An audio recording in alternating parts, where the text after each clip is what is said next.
Hello, welcome to Never Seen It, a podcast about movies that we haven't seen yet. I'm your host today, I am Betsy, and with me, as always, is Trent. Hey. Today, we are going away from the R-rated classics, the R-rated sequels where we have been living, and making a very dramatic shift in the other direction. Very. We are watching what is arguably one of the greatest movies of all time. I've heard this. We have heard this from many sources. It is an all-time classic celebrating its 80th anniversary. We are watching Casablanca. Betsy, I've never seen this movie. Trent, I am not surprised, and yet I am also horrified. Why is it that you have never seen Casablanca? It seems to me like this movie should have been one of those movies that they show you in school, if for nothing else, in history class, and not necessarily for any other kind of like elective class, but this movie was released and is taking place during World War II. Yeah, is it not? The war was happening. Yeah. It was not over yet. And they made this movie that, as you are aware, is about and related to World War II. Right, and that is unheard of. It doesn't even happen now. You usually have to have a little bit of a gap. Distance. Even like the Iraq War movies that have come out well after the conflict is basically over. Well, mostly because all the stories that come out from that, we don't hear about until later. Right. Whereas this one, it is taking place during World War II, but it is a piece of fiction. So this is not actually something that happened to a real living human, or if it is, I didn't know that. I doubt it very much, though. Okay. So as far as like, I'm learning things as you're talking here, so I don't really know anything about what this story is about. I know it takes place in Casablanca, Morocco, and it's, Ingrid Bergman and Humphrey Bogart? Yes, so those are the two leads. And I guarantee you there are scenes from this movie you have seen recreated, jokes that are from this movie that have been in other things, because this is just one of those movies that has been around for so long that it permeates culture. Yeah, and I know about one joke. It's I am shocked to find out that there is gambling happening here. Your winnings, sir. Thank you! Like, that's a great joke even now, 80 years hence. So I'm sure there's plenty more that has been like referenced in other media that I've seen, but I can't think of any off the top of my head other than that one. So are you familiar at all with the story, or are you going in pretty blind to this? I know there are Nazis, and that's about it. There are Nazis, and it's in Casablanca. There, we tied it into the previous movie. And of course, John Wick went to Casablanca. That's right. We're going back to Casablanca. We take our inspiration from a lot of different places. But no, I really don't know anything else here. I know the ending because it's the famous line, Mr. X, this is the beginning of a beautiful friendship, or something like that. I don't know who the guy's name is or anything like that. But yeah, that's the extent of my knowledge. And we've talked about this on the podcast before, is you just have a very big blind spot for anything kind of pre a certain year, just because you haven't really explored the classic Hollywood, the golden age of Hollywood. And this is one of the reasons, kinds of movies. It's one of the reasons why we are doing this podcast in the first place, is because I do have a blind spot when it comes to a lot of classical film. And it's because I just never had the curiosity to go back and look, because I've never really had the itch to like make movies or learn about how filmmaking has evolved over time. And to my knowledge, this movie was very inspirational to a lot of other filmmakers on how to film a movie. There are a lot of like modern filmmaking tropes in this movie that were never done up until this point. Yeah, this is an example of appreciation and inspiration that has lived on for this long. The fact that 80 years later, we're still talking about this movie, I think it speaks a lot to the legs it's got to stand on. So let's go do it. We're going to go find out how Trent feels about Casablanca. We're going to go watch it, and we will be right back.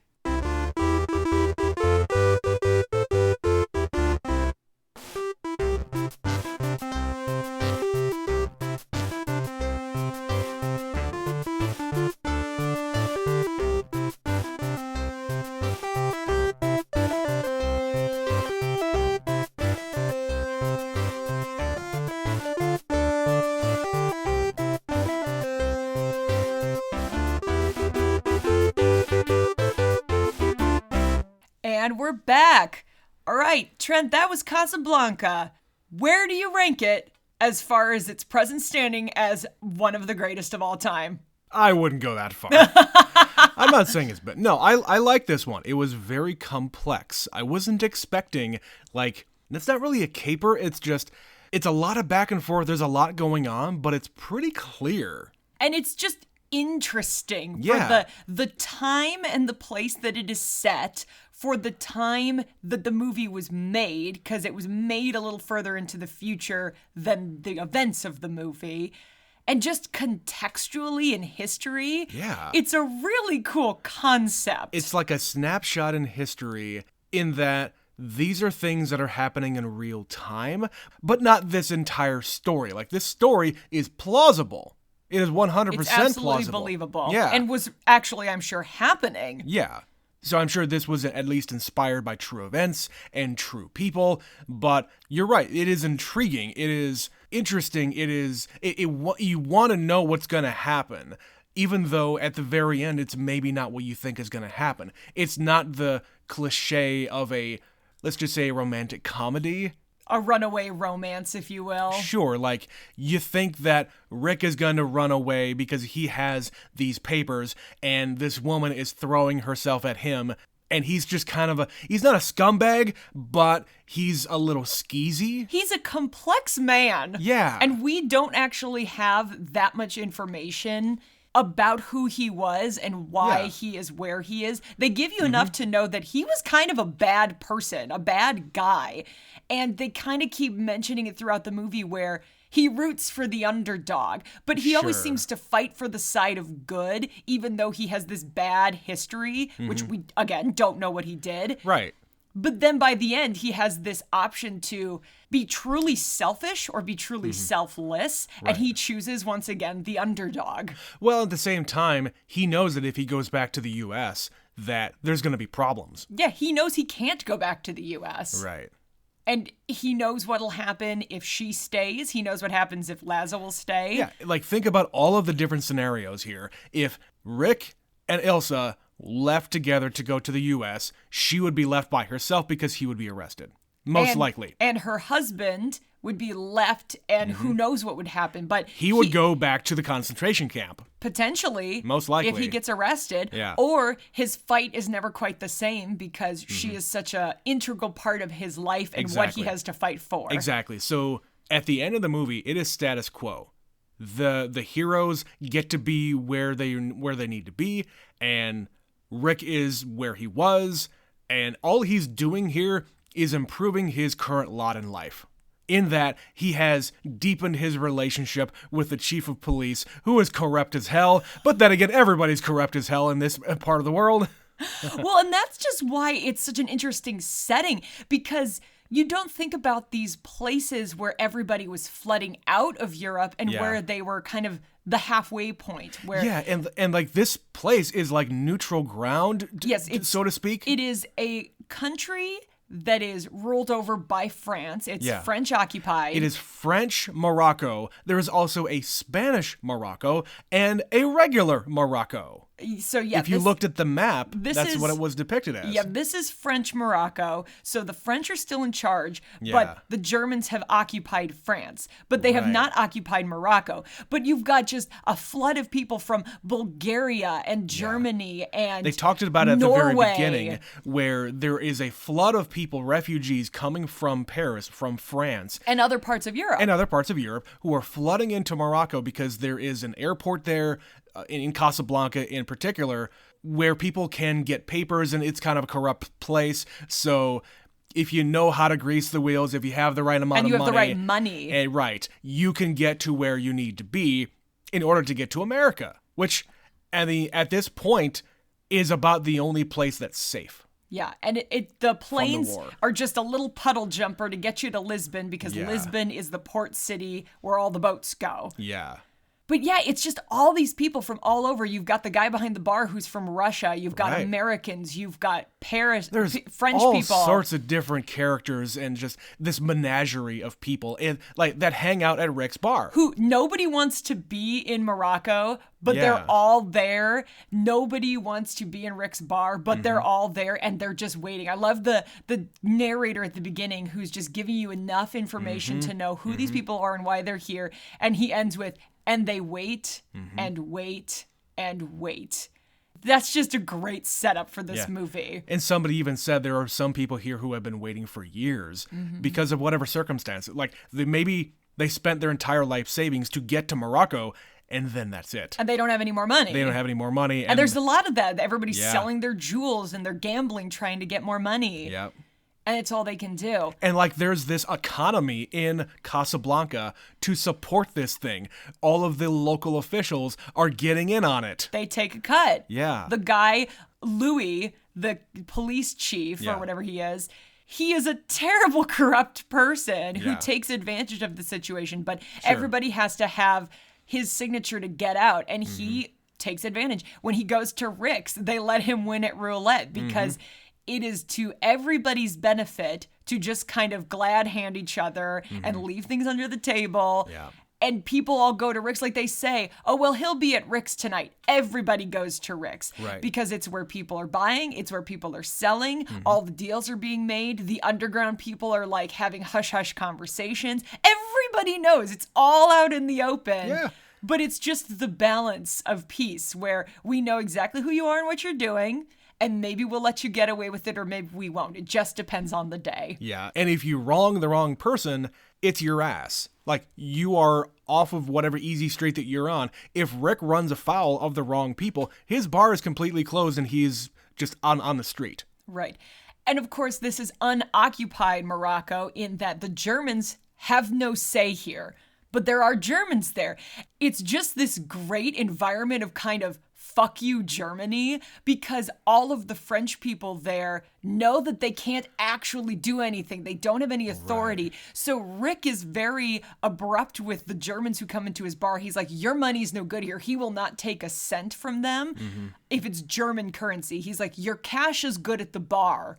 Like, you can go buy drinks with the cash that is good in this country. Right. I'm not taking your German money. You cannot come and gamble. Fuck you. Get out of my bar. Yeah. And when they show up in the bar as a group and they start singing loudly in German, everyone else, the French people just sing louder in French. Yeah, the victor comes up and starts instructing the band who is there, hey, play the French national anthem. Yep. And then everybody gets in on it and drown out the Germans who are singing whatever they're singing. It's this great, like, moving scene. And again, when you think about it now, this was in the midst of World War II that this movie got made. Yeah. So if this movie played in Europe, they are watching these people, rising up against the Germans. It's a giant fuck you to the Nazis. Yeah.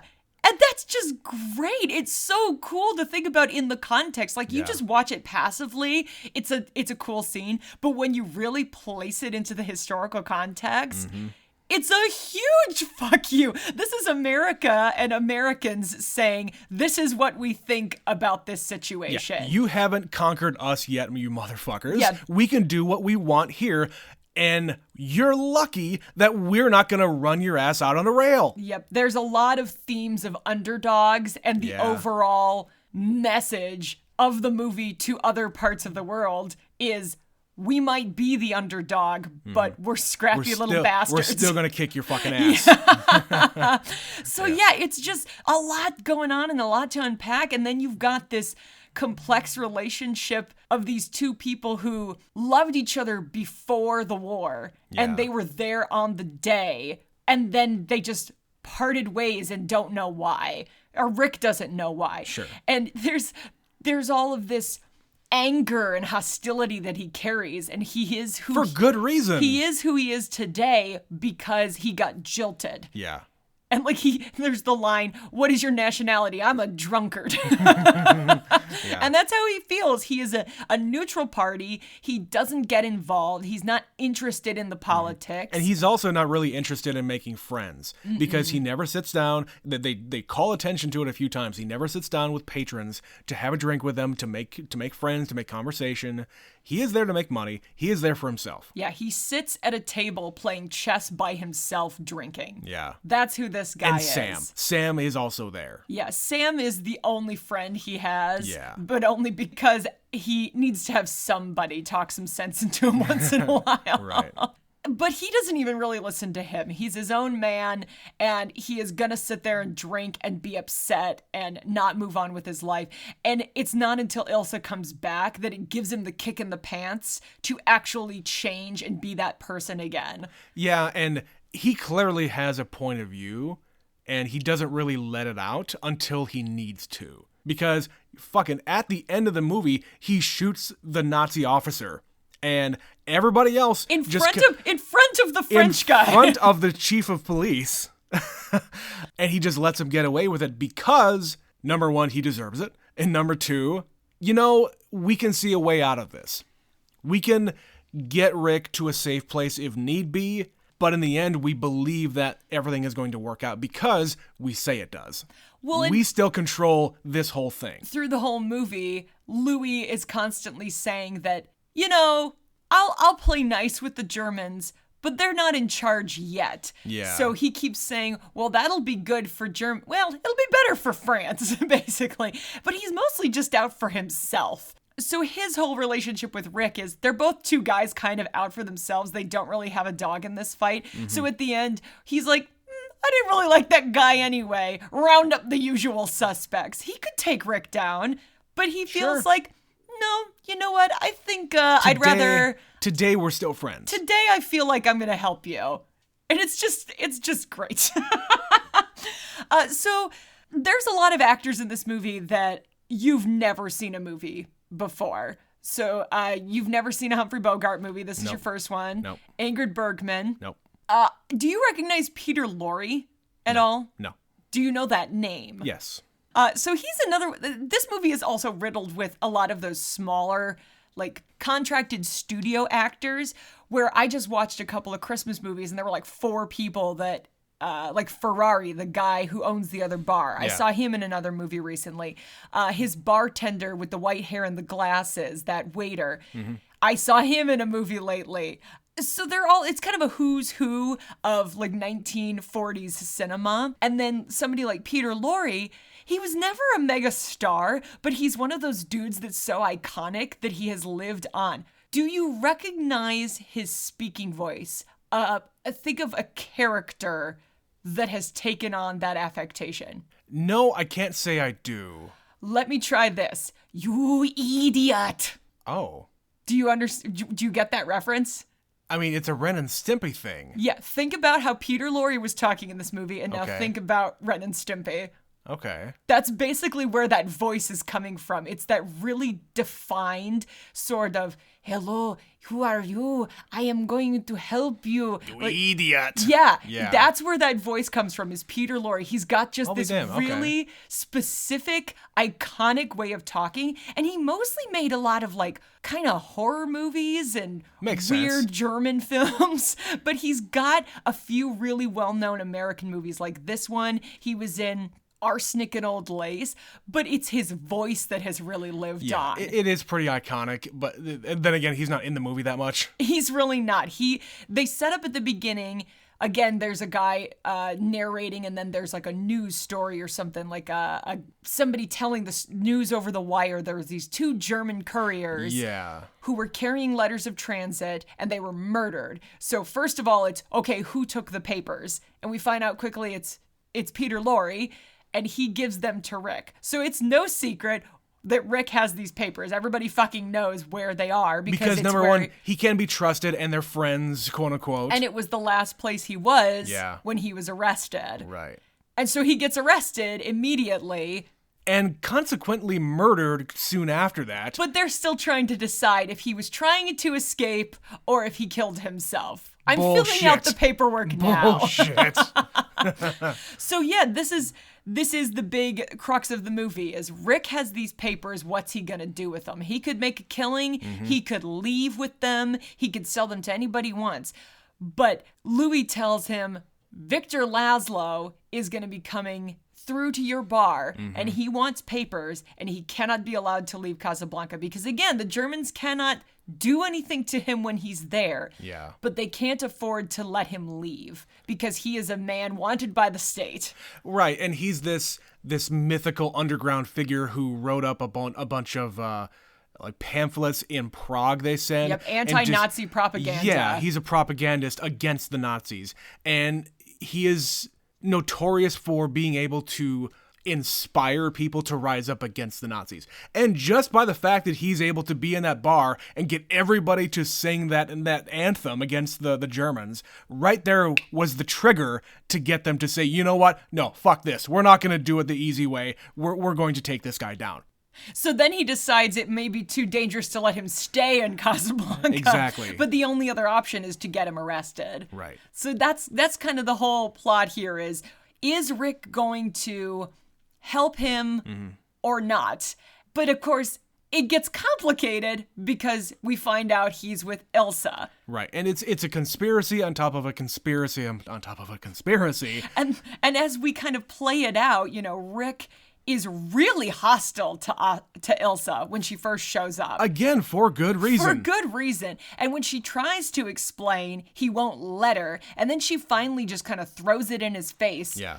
He's my husband, and he was before I met you. Yeah. So he came first. Yep. I had a wild thing with you. I don't regret it, but I'm conflicted. I'm loyal to my husband, however. Right. But even she can't stop loving him because of the time that they had, and that's where the line comes in. We'll always have Paris. We'll always have Paris. Yeah. Which, is a nice thing because when we're talking about the relationship between Rick and Ilsa, their relationship is more, Rick is all about being with me. He is paying attention to me at all times. We're doing everything together. We're driving through Paris together. We're having a grand old time. Meanwhile, when she's with her husband, Victor, he's off doing his underground thing.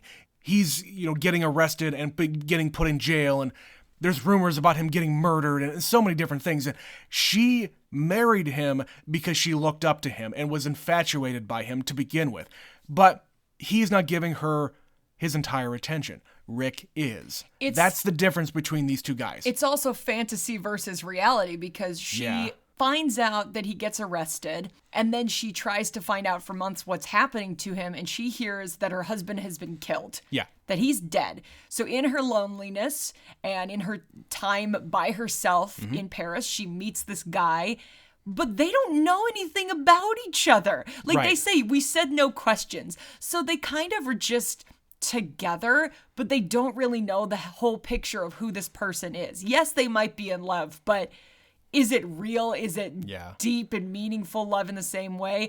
I don't really know because they don't have all the details. She doesn't know exactly why he's there. She knows he's got a record. She knows that he'll be in danger if he stays in Paris. But she doesn't care. She's again falling in love. She gets infatuated very easily. Yes. Now, I'm going to say this, Betsy. I'm sure you've had this thought before, but this movie reminds me a whole lot of Before Sunrise and the whole Before trilogy. Okay. Where we have these two chance meetings in Europe. They're not from the country that it is depicted in. They just happen to be on a train and they meet each other and they have a wild affair overnight, like for a day basically, and then they part ways. Then they happen upon each other again years later in a weird circumstance. In a different city. In a completely different city. So that's the difference here where they never thought they would ever see each other again in this movie. But I see the parallels between these two stories. I had not thought about that, but I'm surprised. I see what you're drawing from. You're right, because it's two people who have a moment together and then they part ways, think they'll never see each other again.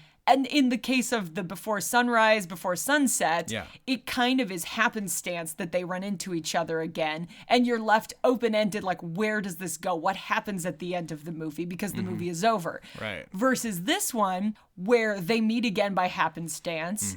And you get closure because he says, you have to go with him. Yeah. You're supposed to be with him. I've got shit to do. It's all going to be okay, but you got to go. Yeah. You got to go. What we had was great. Yep. And that's why he says we'll always have Paris. But that's the little just like pocket of time for them. Yeah. It exists only in that bubble. And we get not a whole lot of that. Like there's a flashback where he is happy. Like this dude doesn't smile in this fucking movie. I noticed that the only smiling he ever does is in that flashback. He is happy. Yep, he is happy. And we find out that the reason she leaves is because she finally got word that her husband's actually alive. Yeah. He's outside of Paris and he's sick and she has to go and take care of him. He needs me. Right. And this is, of course, while the Germans are invading and occupying France, and they finally get to Paris like the next day after they're supposed to leave. Yep. And there's this correlation, the last plane out of Casablanca, the last train out of Paris. Yeah. They're supposed to be on the last train out of Paris. It's pouring rain. He's waiting for her. She doesn't show up. Finally, he gets a letter and it says, "My darling, I can't go with you. I can't explain why. God bless you. Bye." Yeah.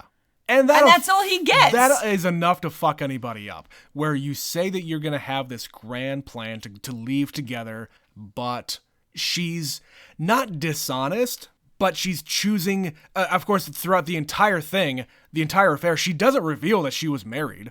No, and she doesn't think it's relevant because she thinks he's that dead. Yeah, which is, of course, a valid thing to believe after being in a German concentration camp. Mm-hmm. Yeah. But she doesn't tell him any of this. Yeah. She just kind of rips off the Band-Aid and leaves. And it's because she knows that if she told him the truth, he would try to stay and be with her and help her versus let him get out of town. Because she's torn between these two roads and she chooses the one that she chose before. Yeah, and in reality, they both help each other. She helps him by saying there's not an option here, and then he leaves. And at the same time, at the end of this movie, he doesn't give her an option. You're either going to leave or you're going to stay and be arrested.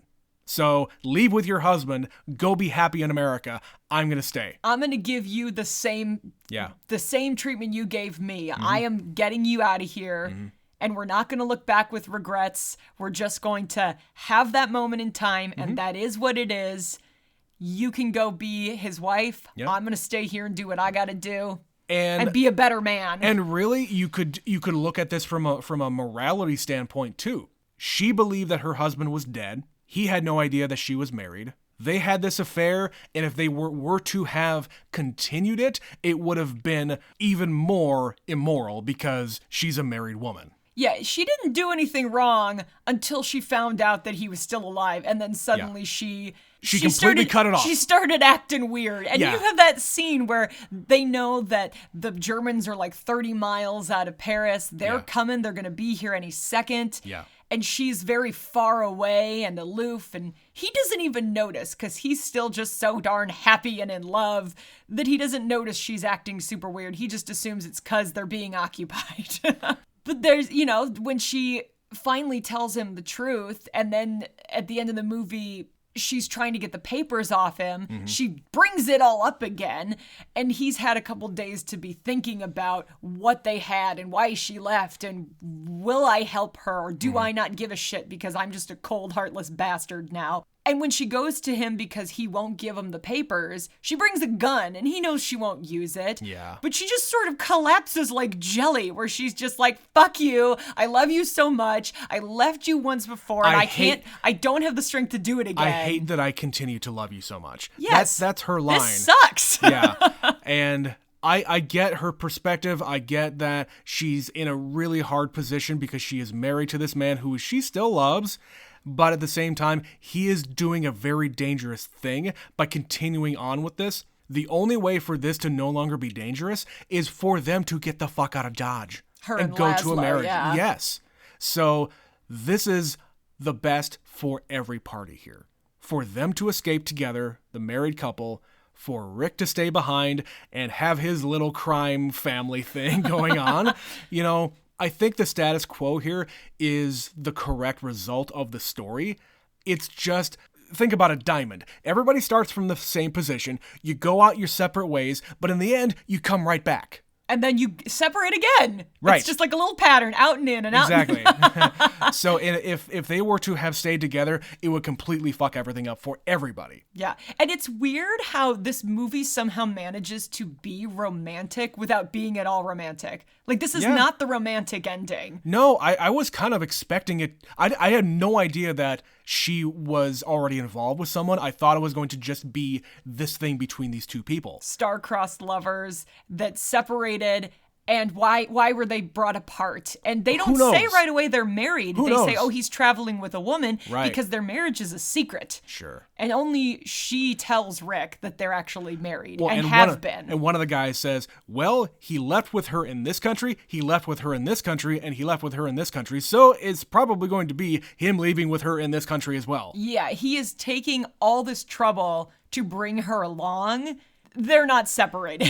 She's not just some broad that he's bringing along. No, and of course they say, but by reputation, or once they see her, now I get it. Now I understand. Sure. And you've got Ingrid Bergman in her prime, just looking gorgeous, and they've got all these like soft lights on her face, and her eyes are always half full of tears. And yeah, it's just a great looking movie this whole time. Yeah, let's kind of talk about that a little bit. I think we've already talked enough about the story, but how the movie is shot, how the movie looks, they do so much with lighting here, because that's about all you can do in a black and white format. It makes for different tricks when you're doing it in black and white. It makes the light and dark so much more dramatic. Mm-hmm. And this isn't a noir movie, but it's inching towards that kind of like who done it, what's gonna happen mystery. And they could have done it in color. This was in the early 40s. Sure. They'd already made,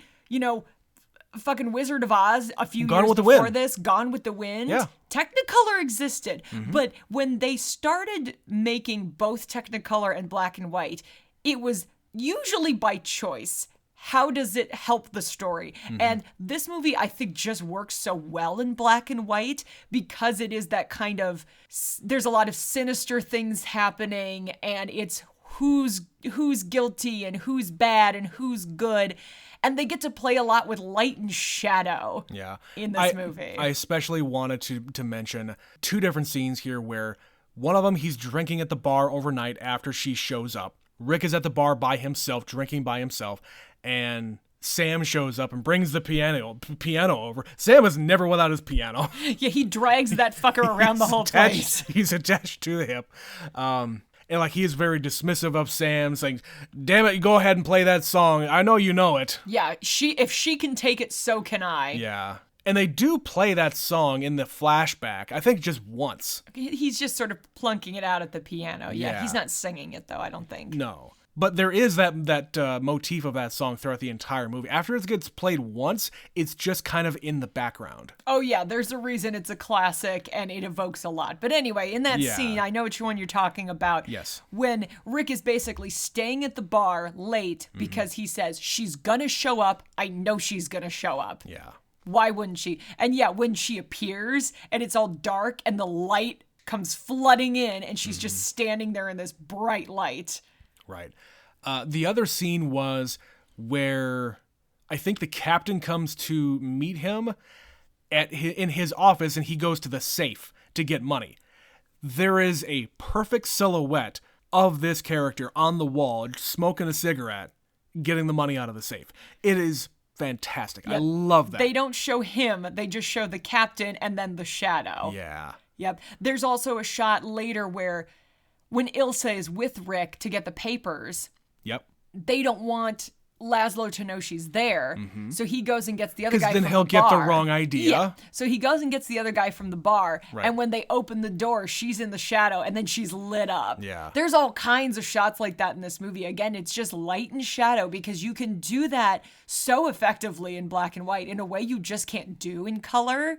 It's cool. It's cool. And you're right. There's a lot of really interesting like tracking shots or like through a banister where you see the bars of the banister, the railing, and there's people framed in between, but the banister is still in the shot. There's also the shot where Rick is in with Ferrari when he's selling his bar, And the camera, there's a beaded curtain there, and somebody pulls the beaded curtain back and the camera goes through the door to where Rick is sitting. That's a fantastic shot. I love that. There's also the first time we're in Rick's where they're sort of tracking through the bar, through the crowd, and then land on Sam. Yep. There's a lot of these really cool kind of panning shots and following people, or at the end of the movie when they're on the tarmac and they have just kind of that quick zoom in up to their faces. And then the next couple of frames are just these really close-up shots of the different leads. And right before that, there's the shot of Rick in his bar alone,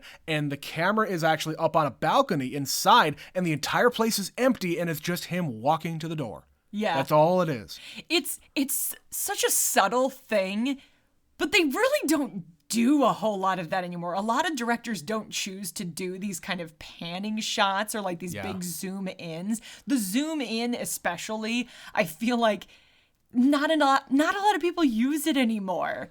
It's just a different style of filmmaking, but there's a lot of classic looking framed shots in this movie. Well, and there's also, I was thinking about the scene where Victor and her show up for the first time. They're sitting down and people keep on coming up to them. And the dialogue is just one shot. Normally you have these covered shots. You have the over the shoulder shot of two people talking to each other. No, these people are just side by side in the frame, talking at each other and their profiles to the camera. Yep. You don't see that anymore because most directors want to see the actor's full face. Or they're moving while they're talking or something. Yeah, they're just kind of standing there. Yeah. That is a very old way of doing things. Stationary looking at Laszlo, stationary looking at the other two. Yeah. Yeah. All right, so since you brought it up, the dialogue in this movie. This movie won 3 Academy Awards, and one of them was for Best Screenplay. And even now, 80 years later, there's just some fantastic one-liners and just very quick, quippy things. But there's also nobody writes like this, nobody speaks like this anymore. So it's this funny balance of dialogue that exists. But you can follow it, though. You can totally follow it. But there's just lines that really jumped out at me watching it today where they first meet again. And she says, the last time I saw you was the day the Germans invaded in Paris. Yeah. And he says, I remember the Germans wore gray and you wore blue. That's such a poetic line from this otherwise hardened dude. Because he has this romanticized image of that day or those days where shit started to hit the fan. But he has this positive glow about her in that dark time. Well, it's also going back to the whole thing about being in black and white. For him to say colors, they stand out because it's an otherwise colorless movie. For him to say they wore gray and you wore blue, your mind immediately goes to a vivid image. Sure. And in your brain, you go, color. But yeah, who writes like that anymore? Nobody. Yeah. And so it just really stood out to me. But then there's, like I said, the line about being a drunkard. There's also the bit about he sits down with the German officer and he asks him, how would you feel about us invading London? I'll tell you when you do it. When you get there. How would you feel about us invading New York? Well, I'll tell you, there's certain parts of New York I would advise against you invading. And, that attitude has a very long history. It existed then and it exists now. And that's a fantastic way of, just putting it. It's I don't know, man. You fucking Germans, you fucking Nazis will not do very well in New York City in certain areas. So, yeah, I'd like to see you try. So what are some of the other lines of dialogue that you were pretty amused by? I love when he's all depressed, when he's drinking by himself, he says, of all the gin joints and all the towns and all of the world, she walks into mine. Because again, they never thought they would ever see each other again. This entire conflict is everywhere. It's all of Europe flooding into Africa, bleeding into other parts of the world. Yeah. And at this point, America's not involved, but no. Yeah, and he thought he was going to be able to live in exile, have this little life for himself, make the few friends that he has, and she invades his life yet again. And I think he is grateful for the reminder of the time that he was happy. That he's capable of being happy. Right. But he wants it to go away. Like, he's got his little happy rut going on, as happy as he could be, but I can't have that anymore. My life was much simpler without you in it. I can't have that anymore. And you come in here, and yeah, of course, that's that classic line. How many movies, how many times have they referenced that line of dialogue? Yeah. And there's a few more, especially at the very, very end. Where they're talking to each other. I didn't write those down. Well, there's like the speech when he says, you're going to get on that plane. Yeah. And if you don't, you'll regret it. Maybe not now, maybe not tomorrow, but soon and for the rest of your life. Yep. Yeah, that's an iconic speech. Yep. And it's true. Yeah. It's just true. If she doesn't leave with him, with her husband, she is going to regret it. And of course, it's the line that I mentioned in the intro about the gambling scene. So I am shocked to find out that there's gambling going on here. And right then, the guy comes up with in his tuxedo and hands him a bunch of cash. You're winning, sir. Why, thank you. Yeah. Yeah, it's great. The script for this is really, really well written. Yeah. I know you were saying every time he says, here's looking at you, kid, take a shot. What does that line even mean? It's just a toast. It's here's looking at you. And then it's his nickname. Well, and they kind of call it out. Like, she's a lot younger than him. Clearly. Like, where were you 10 years ago? Having a brace put on my teeth. Right. Where were you? Trying to find a job. Right. Because he's older. Mm-hmm. So, yeah, they kind of, I assume, call her kid because she is just much younger than he is. Indeed. And he's this grizzled old man and she's this beautiful young woman. And they fall in love. Man. Well, in his own eyes, I feel like he feels like a grizzled old man. Sure. And even Victor has like gray streaks in his hair. Mm-hmm. So, I don't know. She likes him older, I guess. I guess. Well, and she even says, like, she's got a thing for older dudes. Like, that's definitely apparent because she says she grew up always hearing about this guy. Yeah. And she looked up to him, and then they fell in love. Yeah. Like, that was kind of a common story. There's other movies I can think of, especially that take place around the time of World War II. And is she not German? She is. She said she grew up in Oslo. Yes, so Ingrid Bergman is very German. Okay. Yeah, with a name like Ingrid Bergman. Sure. But she just happened to be one of those people that broke into Hollywood a lot earlier than most people. I think she's more known for playing like Europeans, or they just don't even acknowledge it, but she always spoke with an accent. Okay. Always. And of course, she has a very famous daughter, too. Do you know this? No. Isabella Rossellini. Oh, shit. I did know that. Yeah. They look exactly alike, too. Yeah. If you actually look at her daughter and then look at her, you completely see it. Fine. So one more random thought before it escapes me completely. They specifically say that Rick is 37 in this movie. And that's how old I am. And that's really weird. I don't remember him saying that, but I guess. At the beginning, when he sits down with the German officer, he's got like a little dossier about him. He's like, Richard Blaine, born in New York, 37, brown eyes. And then he also says the line, are my eyes really brown? Yeah, he just is just fucking with them. And he's just got this great attitude of, I don't pick sides. Like, fuck you guys. But yeah, just... So you don't intimidate me.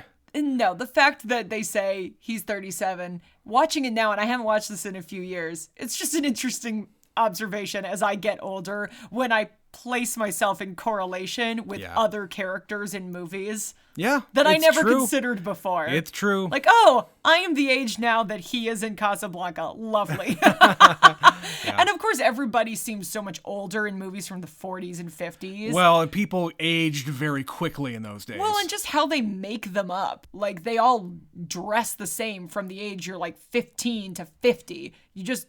I don't know how old you are. You could be 12. You could be 90. I have no idea. Yeah. Will, are there any other things that you wanted to bring up in this movie? Like I said, this got nominated for got nominated for a lot of awards. It won for Best Director, Best Screenplay, and Best Picture. This was the Best Picture winner for this year. Yeah.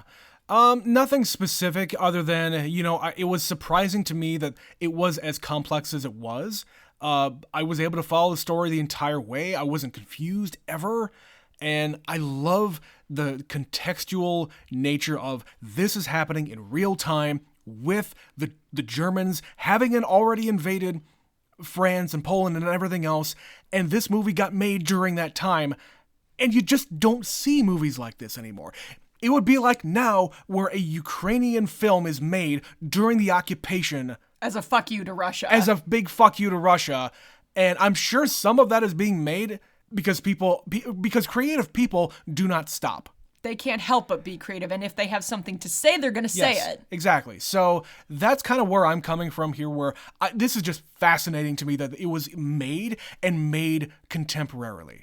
And there's also just a lot of complex ideas. Like there's the woman with her husband. There's kind of this subplot. Yeah, where it's I wanted just to mention like, that. how far are you willing to go to get out of the situation? And they don't say it, but they infer it completely. It's the gal nearing the end of the movie sits down with Rick and says, "Do you trust the captain? Is he good for his word?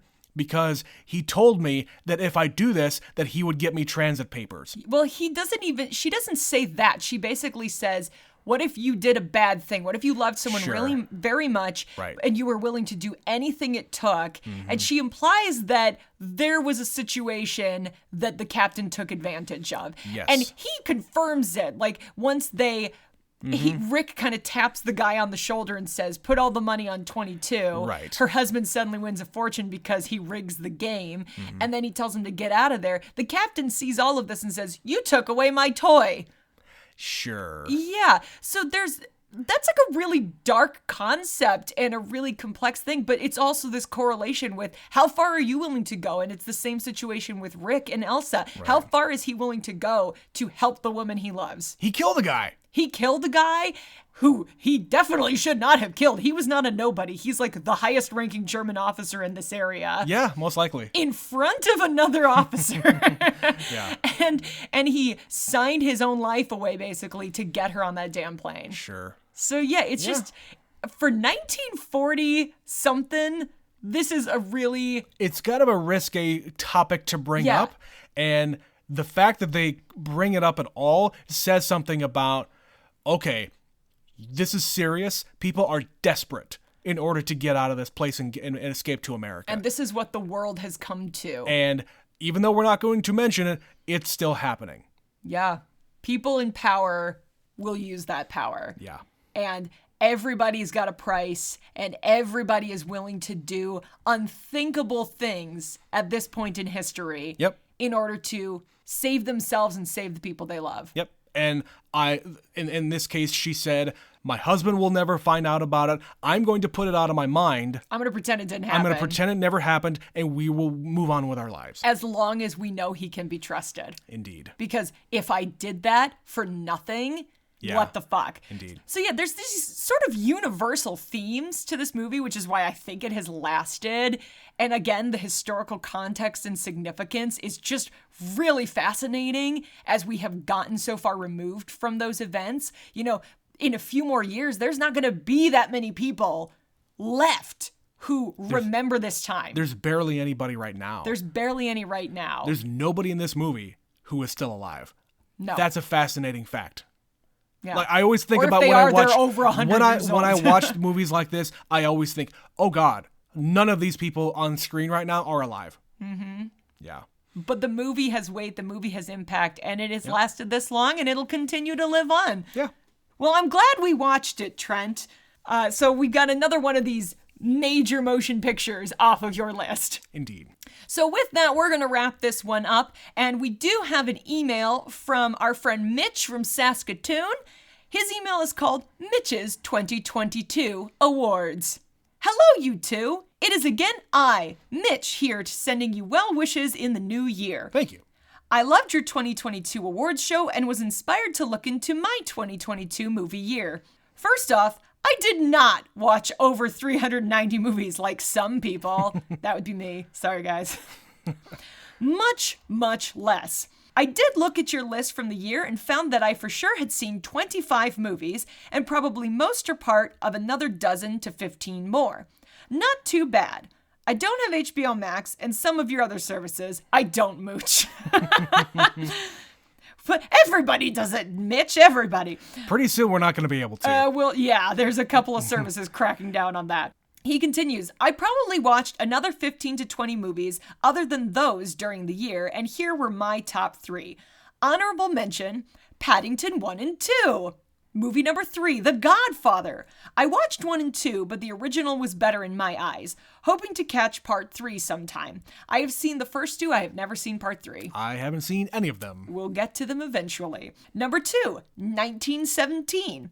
It's ironic you mentioned it in the Deadpool 2 episode because I thought the continuous shot aspect was super fun. Yeah, that entire movie is made to look like one continuous shot. Yeah.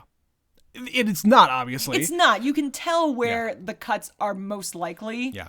It's just expertly done. Yes. Sam Mendes does an excellent job. And if you have like the disc, the DVD or whatever, watch the extra features on the disc because they go into how they're able to shoot a lot of these long scenes. It's a lot of rehearsal. It's a lot of setup. It's a lot of logistics. But it's worth it to have the shots that they have. And you have to do it flawlessly. There's like a guy going, go, go, yeah, go.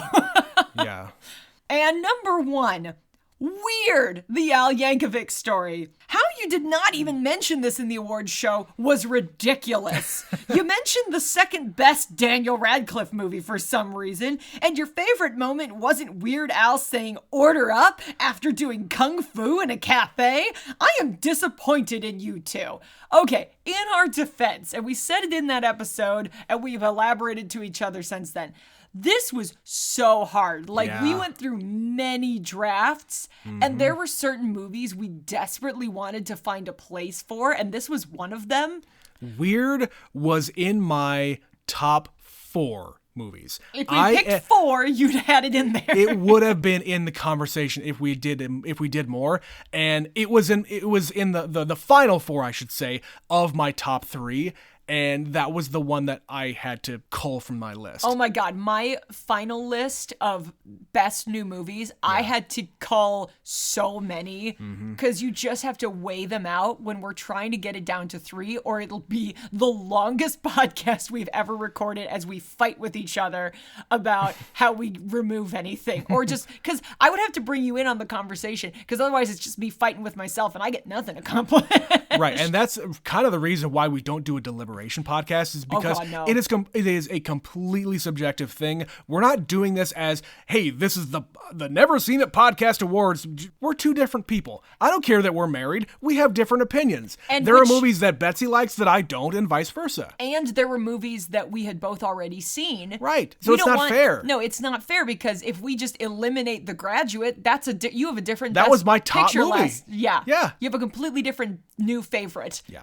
So that's why it's not that we didn't love Weird. We loved Weird. Yeah. But finding a place for all the movies that we loved in that awards show was difficult. Yeah. It was really hard. My top 3 could not have been more different from each other. And I think Weird just wasn't unique enough to put it over the edge. There you go. So sorry, Mitch. We really wanted to include it. Yes. We promised we loved it. We couldn't find a place for it in our deliberation. And at least the top 3. And it is the format that we have chosen for our awards. It just fits because we can not only give an award for our favorite, but also give some runners up. Definitely. So, anyway. So he continues, some other podcast notes from A Christmas Story. I love meatloaf, the food, not the actor. We had it today. And we also opened gifts one at a time. But it was bad this year when the same person got socks for everyone and we all knew what was coming. Socks are great. Shut up. In my old age, I never really get socks anymore, but it's a thrill, Trent, I tell you. It is, and I know you have a thing about socks. We've never really talked about it on the podcast before. I like fun socks. But I am a utilitarian when it comes to socks. I have a pile of the same kind of sock. The entire drawer is filled with the same kind of sock.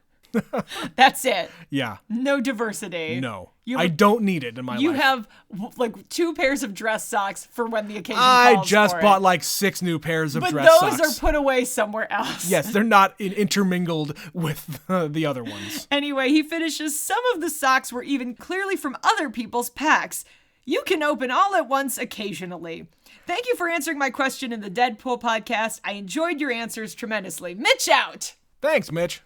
Yes, we enjoyed doing our holiday special, and yes, we talked about how sometimes it turns into chaos opening gifts where everybody's just opening simultaneously. But as we also mentioned, it hasn't happened in a while because we've had some small Christmases with the era of COVID and people having other family things to do. It's complicated when you have a big family trying to get everyone in the same place. When people start to spread out some more and not everybody's just around, it's a lot harder to quote unquote come home for Christmas and whatnot. So I appreciate the time that I'm able to get with family, and I think everybody should have the same kind of idea. As long as you're together, who cares how chaotic it is when you open presents? You're getting presents. That's enough. Your presence is my present, Trent. Boo. But with that, that's going to be another episode of Never Seen It. If you would like to be like Mitch and send us your thoughts about the awards show, Casablanca, or any of the other movies that we've covered, or just if you have a question, we like answering questions, you can email us, neverseenitpod@gmail.com. You can follow us on Facebook and Instagram. That's NeverSeenItPod1. We're also on Twitter, NeverSeenIt_pod. We would also love it if you support the show by clicking the link in the podcast description where you can throw us a buck or two.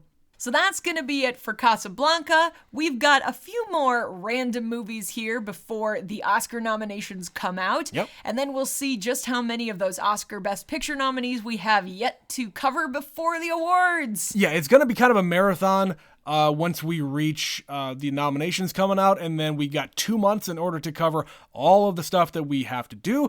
Hopefully, we get to the point where actually we only have to watch like 4 or 5. That'd be amazing. We're just guessing, and every awards show is a little bit different, and so we don't know until we know. And then we'll decide what to do from there. So it won't be every single episode is an Oscar movie. Yeah, we might have another series. We might have some random movies. We'll figure it out based on how many we have to see and how available they are. Yep. And that's going to be the next couple of months as we approach the Oscar evening where they hand out all the awards. Indeed. But that's going to be it for this one.